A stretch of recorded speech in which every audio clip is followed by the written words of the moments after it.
Bismillahirrahmanirrahim. Assalamualaikum warahmatullahi wabarakatuh. Alhamdulillah wa syukru ala ni'amillah, la hawla wa la quwwata illa billah.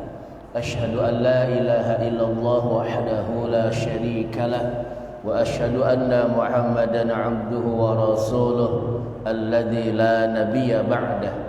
Allahumma fasalli wa sallim wa barik ala nabiyyina Muhammadin wa ala alihi wa ashabihi wa man tabi'ahum bi ihsanin ila yaumiddin.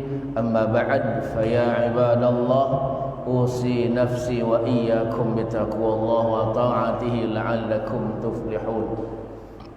Sahabat-sahabatku, saudara-saudaraku, para jamaah salat maghrib Masjid As-Salam Al-Jami' yang mudah-mudahan semuanya dirahmati, dimuliakan, diridhai dan dicintai Allah Subhanahu wa taala.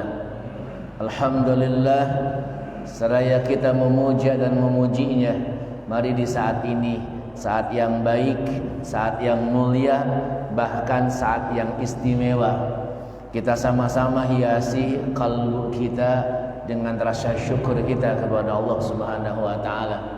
Syukur yang membuahkan ketenangan, kedamaian, bahkan kebahagiaan. Syukur yang bukan basa-basi, tapi syukur yang betul-betul keluar dari relung hati, penuh kesadaran diri bahwa semua terjadi atas takdir ilahi. Hatinya begitu menikmati suguhan dan sajian dari Allahu Rabbul Izzati. Saudara, mari saat ini kita labuhkan kerinduan kita kepada Allah, sehingga keberadaan kita di sini membuahkan satu keadaan yang membuat kita semakin kokoh iman kita, semakin bersemangat diri kita untuk tunduk dan taat kepada Allah Subhanahu wa taala.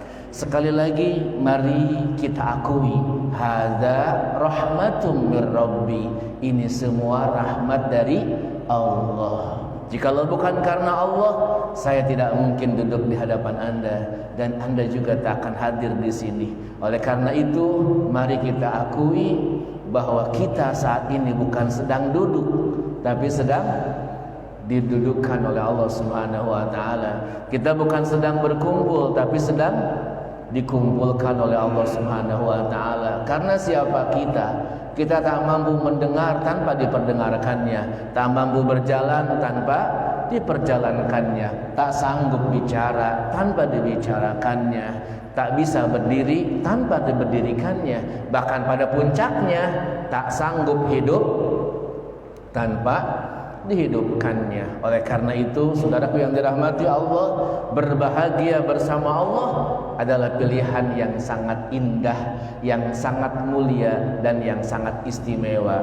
Karena orang beriman, jikalau mengambil kebahagiaan dengan selain Allah, maka pertanda imannya bermasalah. Karena orang beriman itu yang sempurna imannya, bertambahnya dunia tak membuat dia bahagia, hilangnya dunia tak membuat dia sengsara. Kenapa?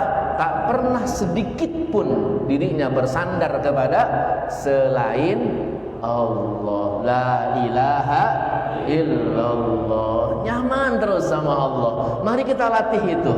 Boleh kita banyak harta, boleh kita banyak kekayaan, pangkat jabatan mungkin dipakaikan di pundak kita, orang memanggil kita pejabat atau konglomerat, tapi kita semua harus sadar bahwa pada akhirnya kita akan sekarat, ya, kita akan meninggalkan dunia menuju akhirat. Oleh karena itu, saudaraku yang dirahmati Allah, sekali lagi yuk kita jadikan saat ini spesial, momen istimewa antara kita dengan Allah Subhanahu wa taala. Lepaskan belenggu-belenggu yang mengikat kita dan nyamankan diri kita bersama Allah Subhanahu wa taala. Setuju apa tidak? Salawat wa salam semoga terlimpah dan tercurah kepada manusia termulia, teragung, terhormat, manusia yang Allah sendiri bersalawat, para malaikat bersalawat. Begitu mulia dan agungnya beliau. Beliau makhluk yang sangat tinggi derajatnya. Beliau adalah baginda Nabi Muhammad sallallahu alaihi wasallama, terlimpah curah kepada para keluarganya, sahabat-sahabatnya dan para pengikut yang setia hingga yaumil akhir. Tayyib, para jamaah yang dirahmati Allah, malam hari ini kita akan berbicara tentang bagaimana kita menjadi seorang hamba yang sebenarnya. Saudara, banyak orang yang saat ini enggak begitu suka untuk menjadi hamba Allah. Ada yang bahkan tidak mau. Ada yang bahkan ia lari dari penghambaan kepada Tuhannya. Ia mencari Tuhan lain dan menghamba kepada yang ia cari. Saudara, kalau kita mau jujur, sebenarnya apa yang kita cari di muka bumi ini?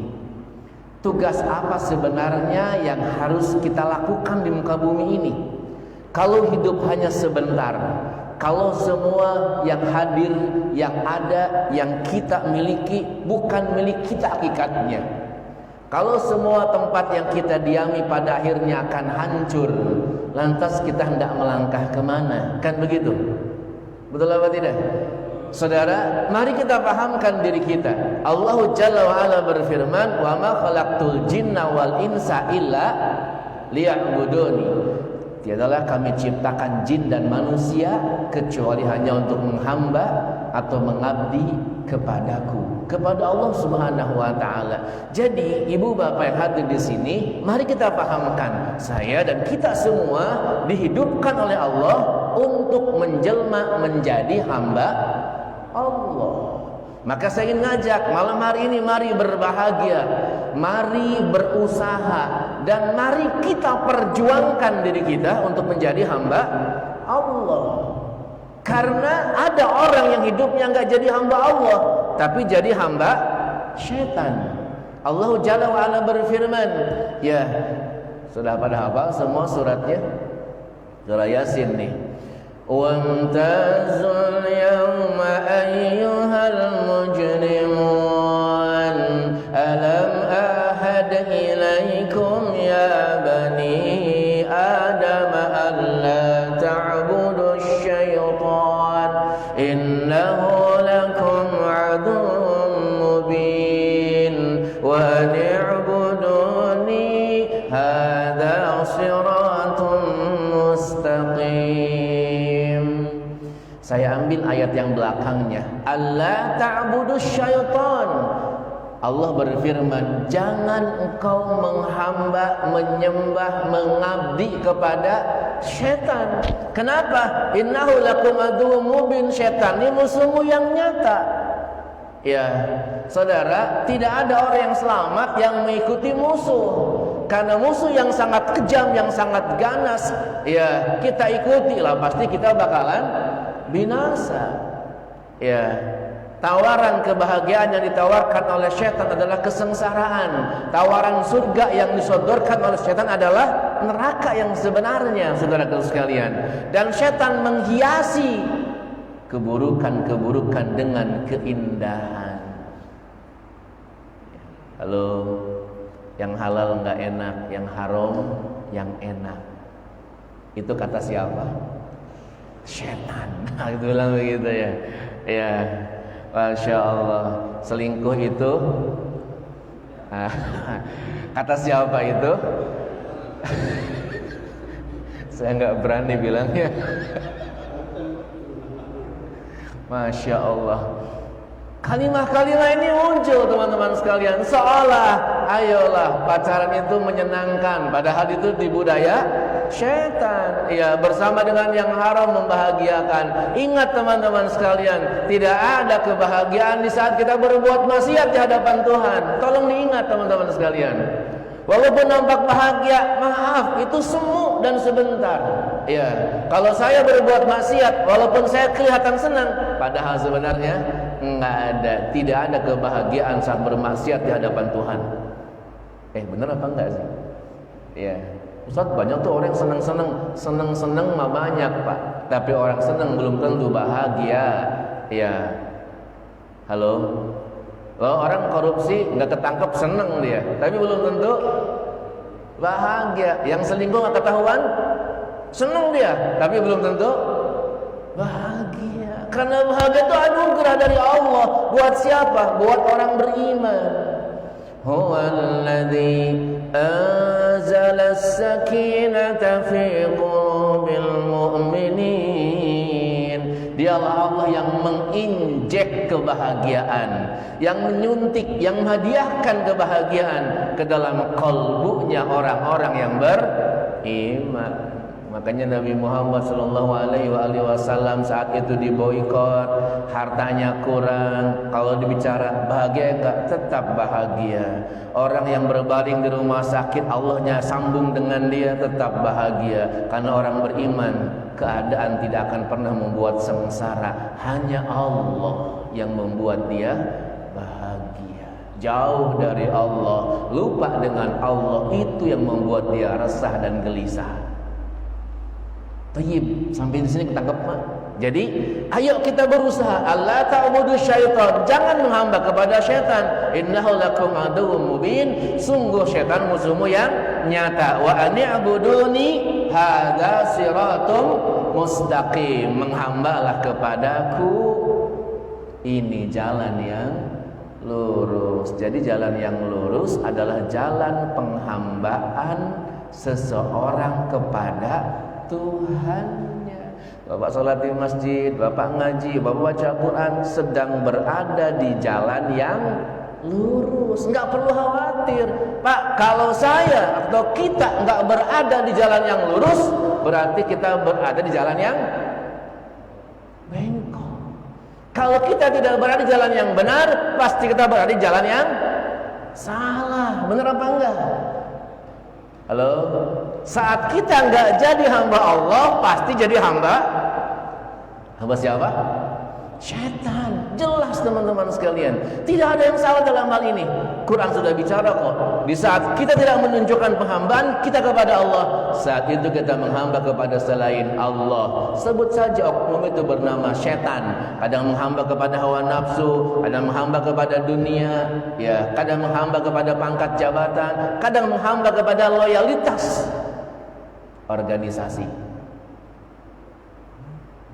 Halo, saya mah susah Ustaz. Kenapa? Organisasi menunjuk saya begini-begini. Terus walaupun bertolak belakang dengan iman saya kerjakan. Ada nggak begitu?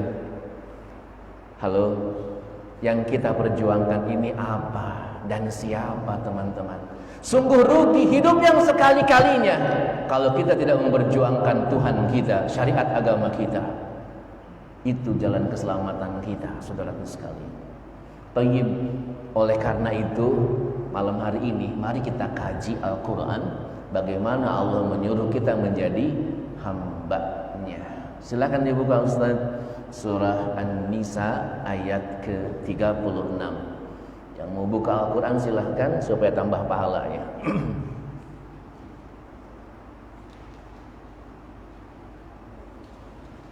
Sambil dibuka, saya ingin ingatkan, banyak teman yang mengatakan saya udah jadi hamba Allah Ustaz. Kita buktiin nih, udah jadi hamba Allah apa betul atau belum kita? Ya, ini ayatnya. Ya, kita kaji di sini. Kalau kita udah memenuhi kriteria ini, berarti benerlah kita jadi hamba Allah. Ya, bukan pengakuan doang lah, kira-kira begitu. Ya, taib. Ya, kalimat awalnya wa'budullaha. Betul Ustaz ya? Oke, silahkan Ustaz. Tafadhol.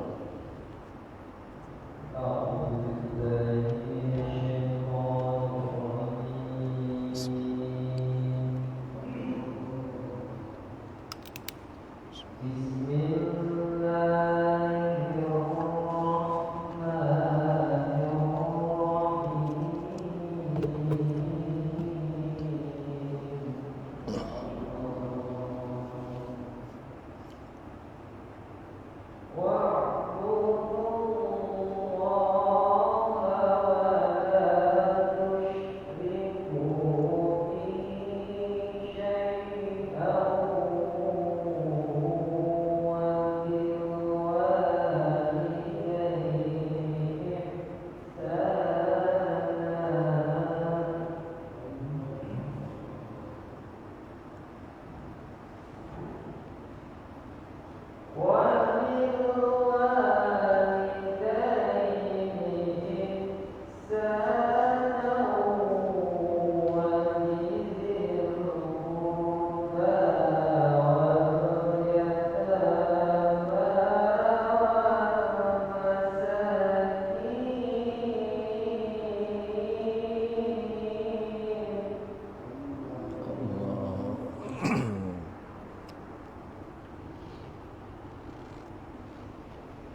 Sadaqallahul azim. Para jamaah yang dirahmati Allah Subhanahu wa taala, apa rasanya ketika kita mendengar barusan kalamullah yang Allah pendengarkan kepada kita? Hati kita gimana rasanya? Nyaman, nikmat. Dan alhamdulillah kita bersyukur Allah masih berikan kita kenikmatan itu. Maka saya ingin mengajak saudara, kenikmatan ini adalah kenikmatan yang sebenarnya. Karena sesungguhnya ketika seseorang sudah bisa menikmati firman Tuhan atau kalamullah, benih-benih kenikmatan yang lain akan Anda rasakan. Ya. Kenapa? Kita ini ayat kauniyah, Quran ayat kauliyah. Ketika kita bisa menikmati ayat kauliyah, maka semua ayat kauniyah pun akan bisa kita nikmati. Ya, ini perlu penjabaran sebenarnya. Taib, kita baca ayat ini, kita kaji. A'udzubillahi minasyaitonirrajim. Wa'budullaha wa la tusyriku bihi syai'a wa bil walidaini ihsana wa bidzil qurba wal yatama wal masakin wal jari dzil qurba wal jaril junubi was sahibi bil jambi wa ibnis sabil wa ma malakat aymanukum innallaha la yuhibbu ma kana mukhtala fakhura. Sadaqallahul azim. Saya bacanya terputus ya, baca-bacanya enggak ikut kaidah, jadi nyambung-nyambung saja. Wa'budullah, menghambalah kalian semua Allah kepada Allah. Sampai ayat ini kira-kira jelas tidak perintahnya? Jelas ya? Wa'budullah, ya wa'budu, ini fi'il amar, ya u'budu, menghambalah kalian semua, mengabdilah kalian semua Allah kepada Allah Subhanahu wa ta'ala. Pertanyaannya, Ustaz, apakah kita semua sudah menghamba kepada Allah? Nah, saya ingin kasih cara teman-teman sekalian, bagaimana kita bisa menjadi seorang hamba yang benar. Ya, minimal tahu dulu caranya. Ya, setelah kita menghamba kepada Allah, kita lihat urutannya.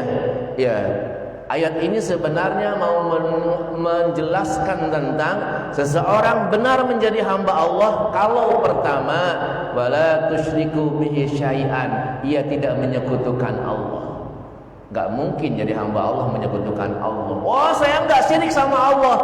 Wa bil walidaini ihsana. Belum benar jadi hamba Allah kalau kamu durhaka sama orang tua, enggak buat baik sama orang tua. Rajin ke masjid tapi orang tua dilupain. Enggak bisa juga. Ayat selanjutnya ini menjelaskan tentang bagaimana seseorang ketika sudah menjadi hamba Allah, kriterianya seperti apa. Tapi saya ingin membahas dulu sebuah bahasan, bagaimana kita mau menuju atau berproses biar benar jadi hamba Allahnya. Kira-kira begitu. Ya. Saat bagaimana? Saya mengutip sebuah pendapat, sebuah perkataan Al-Imam Ja'far As-Sadiq. Ya, Imam Ja'far As-Sadiq bin Muhammad bin Ali bin Husain bin Ali bin Abi Talib.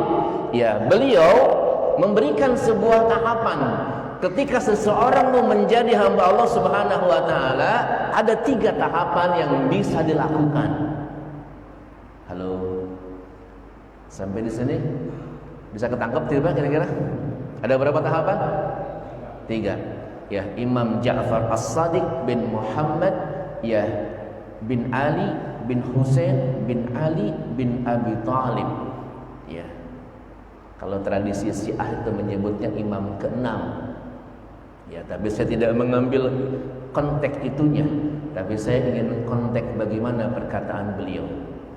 Beliau menyebutkan seseorang akan benar menjadi hamba Allah kalau pertama dia merasakan ya bahwa dirinya dan selain dirinya, di luar dirinya itu punya Allah.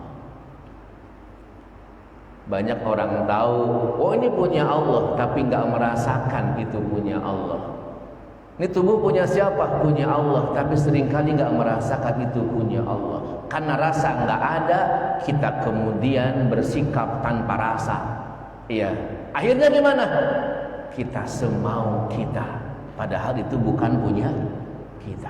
Kalau Bapak merasa saya bisa melihat, dilihatkan sama Allah, nggak sembarangan, Pak. Kalau kita merasa bahwa saya bisa bicara, dibicarakan sama Allah, kita nggak bakal sembarangan. Oleh karena itu ketika saya hidup, dihidupkan sama Allah. Lah ini semua punya siapa? Punya Allah. Ketika saya merasa ini semua bukan punya saya, tapi punya Allah, maka saat itu proses penghambaan kita insya Allah akan mulai menuju ke arah yang baik. Tapi mohon maaf teman-teman, kalau ada keakuan, keegoan yang muncul, gak bakalan bisa jadi hamba Allah. Merasa diri kaya, udah gak bakal jadi hamba dah.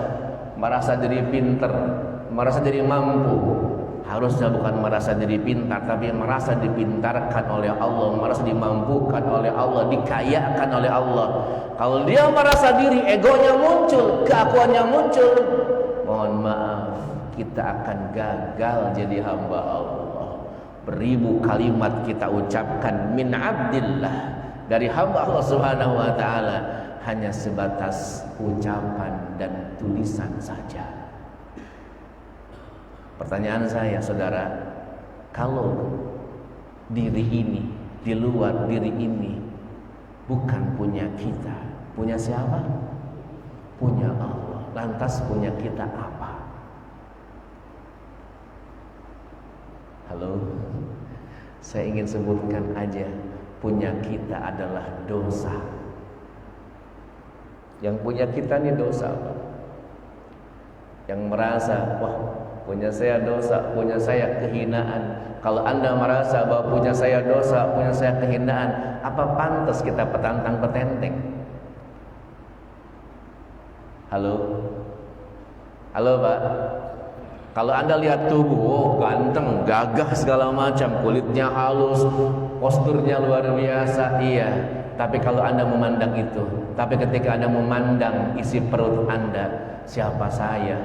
Kemana-mana cuma bawa kotoran doang. Apakah kita akan bangga diri? Halo? Halo? Bisa dipahami apa enggak nih kira-kira? Ini perenungan teman-teman sekalian. Kita mau masuk pertengahan bulan Jumadil Akhir. Bulan depan kajian kita udah masuk bulan Rajab. Bulan depan lagi masuk bulan Sya'ban. Bulan depan lagi masuk bulan Ramadan. Mudah-mudahan disampaikan kita semua kepada bulan suci Ramadan. Perenungan menjadi hamba Allah sebuah keharusan. Kenapa? Kalau enggak jadi hamba Allah tadi, bisa jadi akan jadi hamba syaitan. Tidak ada satu status ya, di waktu yang bersamaan berada dalam dua kondisi yang berlawanan.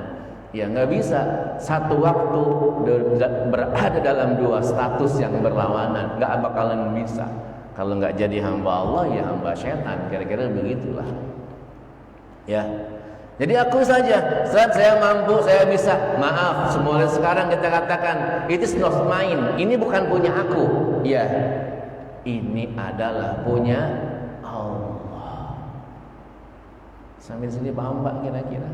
Saya yakin teman-teman sekalian, kalau kita udah merasa bahwa ini semua punya Allah, rasanya nggak bakalan sombong dah, nggak bakalan petantang, nggak bakalan ujub, nggak akan riak, pun pula nggak akan hasud.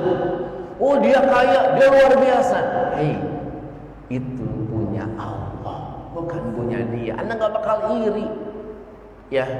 Karena saat ini ada orang yang merasa malu dengan keadaannya. Nggak usah main ke rumah, malu rumah saya begini. Nggak usah berpikir begitu. Takdir Allah menghendaki Anda begitu. Ya, nggak usah malu. Malu mah kalau saya berbuat dosa. Ya, nggak perlu kita malu dengan keadaan kita. Karena itu ujian dari Allah untuk kita. Saudara, mari kita tumbuhkan kesadaran. Ini saya baru sepotong ayat doang ya. Saya sisipkan perkataan Imam Ja'far As-Shadiq. Ya, baru kita bicara tentang penghambaan kepada Allah Subhanahu wa ta'ala. Jadi semua punya siapa? Lillahi ma fis samawati wa ma fil ardh. Semua yang di langit dan yang di bumi, semuanya milik Allah. Tuh, Masya Allah. Jadi jangan ngaku-ngaku ya, supaya kita nggak timbul kesombongan, bangga diri. Kalau hidup adalah titipan, kalau harta adalah pinjaman, kalau waktu ini sekedar amanah, apa sebenarnya yang harus kita banggakan? Oleh karena itu kembalikanlah semua.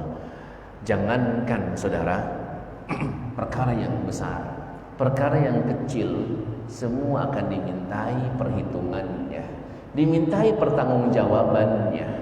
Semua akan melihat dari apa yang ia kerjakan. Saat ini kita sedang menanam, ya, menabur benih-benih. Siapa yang suka menabur benih-benih kebaikan, walaupun nggak diviralkan, walaupun nggak diperkenalkan, nggak usah berhenti. Kenapa? Karena pada ujungnya yang menabur kebaikan, benih-benih itu, ia yang akan menuainya. Ini mah bagi-bagi uang dipiralin, salaman dengan Habib dipiralin. Ada nggak begitu? Masya Allah, nggak usah dipiralin. Ya, makin tunduk tawadu aja sama Allah Subhanahu Wa Taala.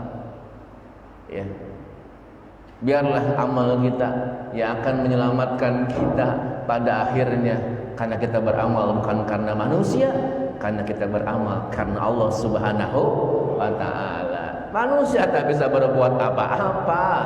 Ya, 1000 manusia memuji Anda, tapi Allah nggak suka, tetap nggak akan pernah membuat Allah suka. Halo? Sejagat raya menyukai Anda, tapi Allah benci, tidak akan pernah merubah status benci Allah menjadi suka gara-gara manusia menyukai Anda. Saudara, kalau kita paham, ya, penilaian orang tidak pernah merubah keadaan kita, bahkan status kita di Tuhan, hadapan Tuhan kita. Kenapa kita harus capek-capek? Hidup ini ingin dihormati orang, dimuliain orang, disanjung orang. Ngapain? Gak bakalan. Dan kenapa kita harus takut? Ya, kalau semua sanjungan dan cacian itu juga punya Allah, ngapain kita harus pusing? Halo Pak, saya ngaji dengan seseorang ahli tasawuf. Dia katakan begini, akhi, kalau kita sudah benar jadi hamba Allah, sanjungan dan cacian itu rasanya sama. Dia bilang begitu. Pujian dan hinaan itu rasanya sama. Sengsara dan bahagia juga rasanya sama. Hum minallah, semua dari Allah. Nah, ini perlu kajian lebih dalam lagi ya. Kita banyak para asatiz, para guru kita, mari kita ikut tuntunan dan bimbingan mereka. Ya, karena kita tak bisa berjalan tanpa tuntunan dan bimbingan guru-guru kita semua. Ya. Tayyib, jamaah dirahmati Allah. Ya. Waktu kita sebentar lagi ya. Berapa menit lagi? Ya. Hari ini juga saya mohon maaf agak keburu-buru. Nanti habis selesai kajian saya harus segera pergi karena saya harus mengisi di Masjid Al-Wafat di Grand Wisata di sana. Ya, di Dukuh Saprut. Jadi mungkin begitu selesai azan saya akan coba sholat berjamaahnya di Pondok Tanah Mas biar waktu saya lebih efektif gitu. Tayyib. Jadi Imam Ja'far As-Shadiq tadi berapa? Poin berapa? Poin 1. Yang pertama tadi, ayo sadari bahwa segala dalam dirinya, di luar dirinya punya Allah Subhanahu wa taala. Lanjut yang kedua, seseorang akan benar menjadi hamba Allah kalau yang ia perbuat berusaha untuk mengikuti atau menyelaraskan dengan maunya Allah. Allah maunya apa? Ayo kita selaraskan. Terdengar suara azan Allah manggil, ayo kita ikuti. Ustaz, saya ditakdirkan jadi karyawan. Ini maunya Allah. Jadi karyawan yang benar. Selaraskan saja hidup ini. Jadi pengusaha yang benar. Ya, kalau takdir sa'yakum, ya, usaha-usaha kita berbeda-beda itu maunya Allah. Tapi ada sesuatu yang harus kita ingat. Allah maunya kita sehat, maunya kita selamat, dan maunya kita masuk ke dalam surga. Allah sangat ingin kita dikehendaki sehat, dikehendaki selamat, dan dikehendaki masuk ke dalam surga. Lihat dalam Al-Quran jamaah, Allah nyuruh kita hidup sehat, ya, Allah nyuruh kita selamat, qu anfusakum wa ahlikum naro, dan Allah menyuruh kita masuk ke dalam surga. Ya, wasari'u ila maghfiratin mir rabbikum wa jannah, disuruh masuk ke dalam surga. Masya Allah. Jadi Ustaz bagaimana kalau saya mengatakan saya jadi hamba Allah tapi tingkah saya enggak sesuai dengan kehendak Allah? Maka saya sebenarnya sedang melakukan sebuah kedustaan. Saudara, halo, membohongi orang lain mah biasa, tapi sadar membohongi diri dan sang penguasa alam jagat raya, ini yang menjadi luar biasa. Udahlah, Allah Maha tahu segala-galanya. Saat ini, ya Allah, saya belum benar jadi hamba-Mu, tapi mulai saat ini malam hari kita rubah, saya akan benar-benar jadi hamba Allah. Kalau ini nggak boleh, saya harus mengatakan, harus saya tinggalkan. Kalau ini disuruh sama Allah, saya harus katakan, saya harus senang mengerjakannya. Pak, saya mau tanya, apakah Bapak melangkahkan kaki ke masjid senang dan bahagia serta bersemangat? Saya ulang nih, senang, bahagia, dan bersemangat. Ya, kalau Anda nggak senang, nggak bahagia, dan nggak bersemangat, sungguh kita baru mengakui sebatas lisan kita menjadi hamba Allah. Kalau sudah jadi hamba Allah, disuruh sama Allah, pasti senang. Tidak mungkin Allah menyuruh, pasti ada kebaikan di situ. Tidak mungkin Allah melarang, pasti ada perlindungan dan penjagaan yang hendak Allah berikan di situ.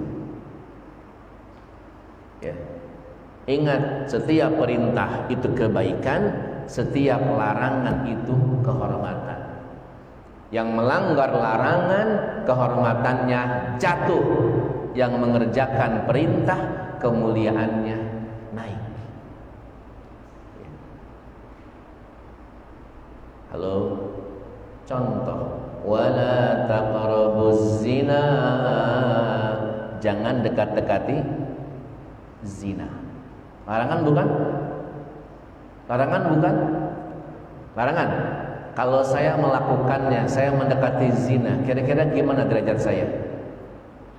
Kehormatan saya langsung jatuh. Betul Pak?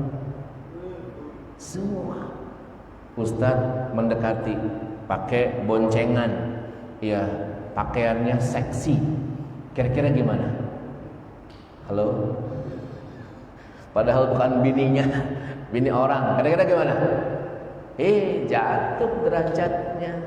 Hati-hati.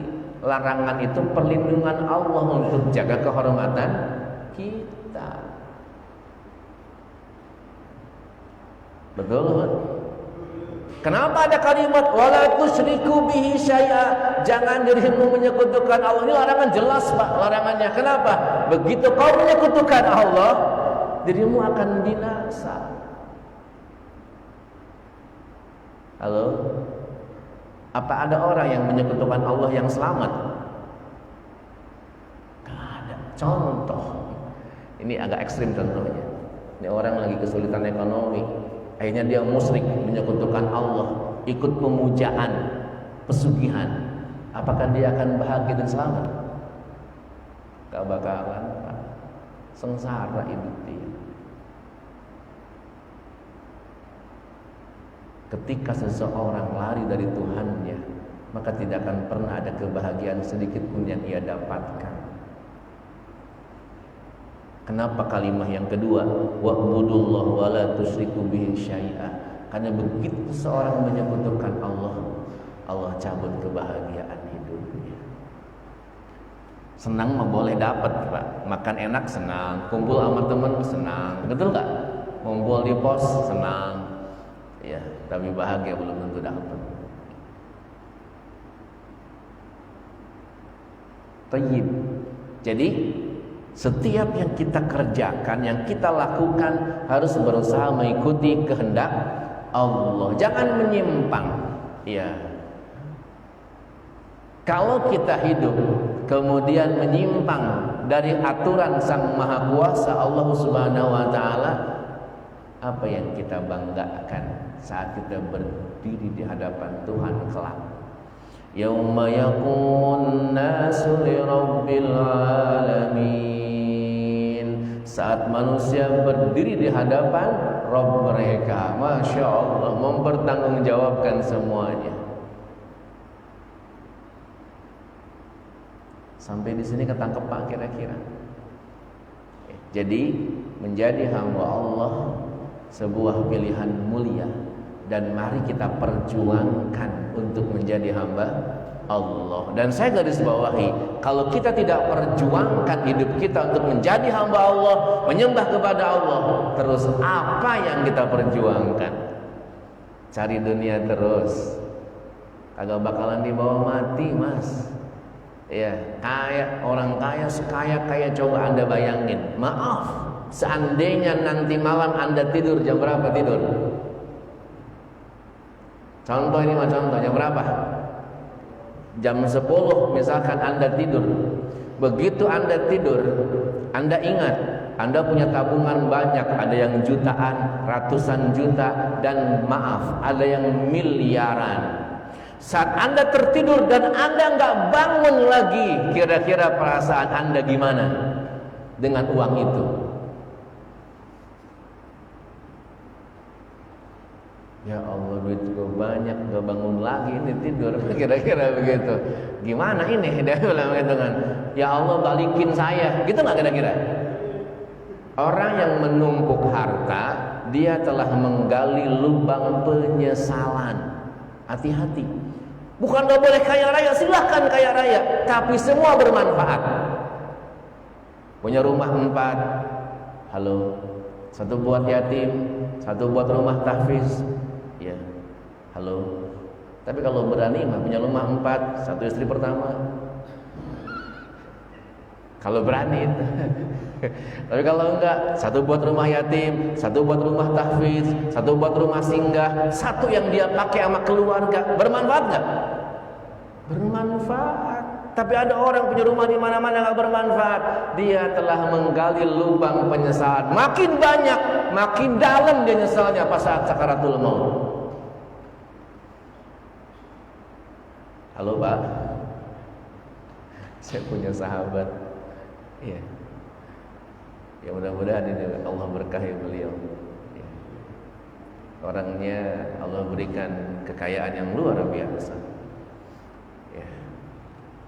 Tapi beliau selalu menggunakannya dan menjadikan hari-harinya adalah ketundukan dan ketaatan kepadanya. Anda bisa bayangkan, dia pakai mobilnya mobil Jaguar, ya. Halo Pak. Tapi dia punya prinsip, semua yang Nabi lakukan bukan sunnah tapi wajib. Masya Allah. Bagi keluarga dia, saum Senin Kemis itu wajib. Bagi saya, kata dia, dan keluarga saya, kebetulan istrinya ada 4, semuanya harus bangun malam qiyamul lail, karena itu hukumnya wajib. Bicara yang tidak ada manfaat yang nggak perlu kita bicarakan. Bicara agama itu yang harus dibicarakan, karena bicara agama yang membuat hidup tenang. Tapi kalau bicara dunia membuat kita sengsara. Kapan ya teman kita kebeli mobil, kita kapan Mas bicara dunia tuh? Tapi bicara agama gimana?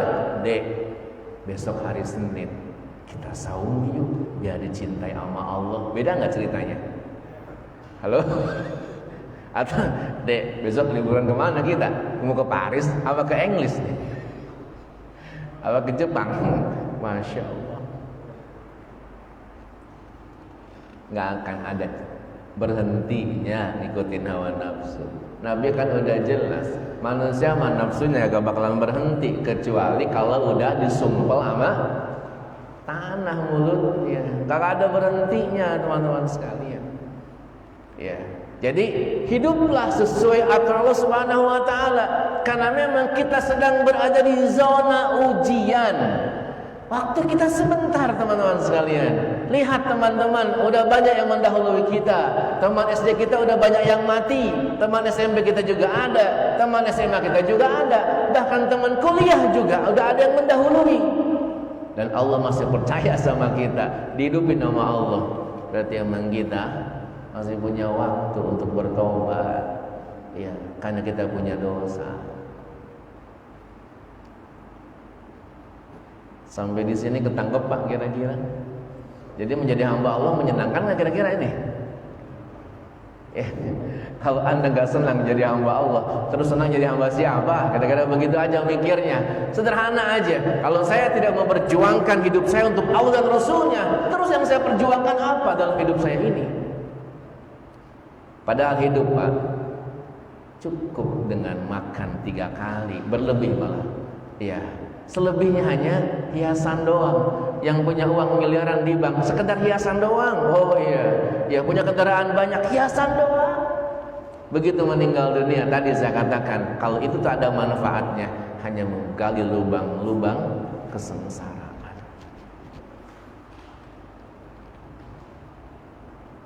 Halo. Saya punya sahabat lagi, beli mobil Innova ketika itu baru. Dia tanya, saya beli ini untuk jamaah saja, biar orang-orang mudah. Masya Allah, ya, kalimatnya udah indah, biar orang-orang mudah dan memberikan manfaat. Karena setiap kekayaan yang tidak mengantarkan saya ke surga, nggak bikin mudah masuk surga, demi Allah hanya akan membuat saya sengsara. Lebih baik saya miskin. Dia bilang begitu Pak. Halo? Loh kok bisa bilang begitu Ustaz? Qurannya jelas, surah Al-Qasas ayat 77. Wa batagi fima ataqallahu darul akhirah. Setiap kekayaan, apa-apa yang diberikan Allah kepada kita, ya tubuh kita, mal kita, nafsu kita, semua harus kita gunakan untuk membangun negeri akhirat. Apakah nggak boleh bangun dunia? Boleh bangun dunia karena kita khalifah. Karena manusia punya tugas menyembah Allah, menjadi hamba Allah, dan mengisi dunia dengan kebaikan. Ya, silahkan bangun infrastruktur, iya, untuk manfaat manusia. Kembangkan teknologi untuk kebaikan manusia. Sampai di sini ketangkap Pak. Yang ketiga. Halo. Jadi hamba Allah, kata Imam Ja'far As-Shadiq, jangan mendahului Allah. Ustaz, gimana nih jangan mendahului Allah? Ada orang yang pusing dengan sesuatu padahal sesuatu belum terjadi. Ada orang mau pensiun, pusing mau pensiun, padahal pensiunnya masih lama. Hakut dengan hari tua, padahal tuanya masih lama. Belum. Ustaz, apa nggak boleh punya planning? Boleh kita punya planning, karena disuruh oleh Allah harus punya planning, punya perencanaan. Tapi jangan mendahului Tuhan, karena semua takdir ada dalam kuasanya. Itulah hamba Allah. Wala taqulanna li syai'in inni fa'ilun ghada. Jangan kau mengatakan saya akan mengatakan ini hari esok, tapi katakanlah insya Allah. Nah, ini Pak menjadi hamba Allah Subhanahu wa taala. Sampai di sini kira-kira ada pertanyaan? Begitu level ini kita lalui, kita cek. Ceknya gimana? Cek dengan surah An-Nisa ayat ke-30. Nah, tadi hamba Allah ciri pertama, alla tusyriku bihi syai'a wa la tusyriku bihi syai'a, tidak menyekutukan Tuhan. Cek, aku jadi hamba Allah belum ya? Ternyata saya masih bersanding dengan jimat, dengan isim, dengan wafak. Gagal jadi hamba Allahnya. Terus cek lagi, wabil walidaini ihsana, udah berbuat baik belum sama orang tua? Lah belum, nelpon aja jarang, ngirim juga jarang, udah orang tua masih hidup, nanjak berkasih kabar enggak? Hei, bagaimana mungkin Anda jadi hamba Allah? Anda lahir dari rahim sang bunda, ya, tapi Anda tak berbuat baik kepada dia, gagal jadi hamba Allah, Pak. Ada lagi, bagaimana disebutkan? Wabidil kurba, dengan kerabat, ya. Bagaimana jadi hamba Allah? Masih buruk dengan kerabatnya, adik, kakak, om, tante, masih musuhan, gak mungkin. Ada sebuah hadis yang kita bisa renungkan. Orang ini ahli ibadah, sholatnya, qiyamul lailnya, tapi buruk sama tetangganya. Apa kata Nabi? Wallah, dia ahli neraka. Kenapa?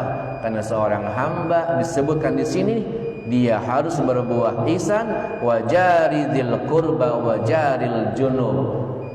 Ia harus berbuat baik kepada tetangga dekat dan tetangga jauh. Itu banyak Pak caranya. Nanti kita cek insyaallah pada pertemuan yang akan datang. Semoga ada waktu dan ada kesempatan. Kalau Anda mau mengkaji sendiri, silakan lanjutkan baca surah An-Nisa ayat ke 36.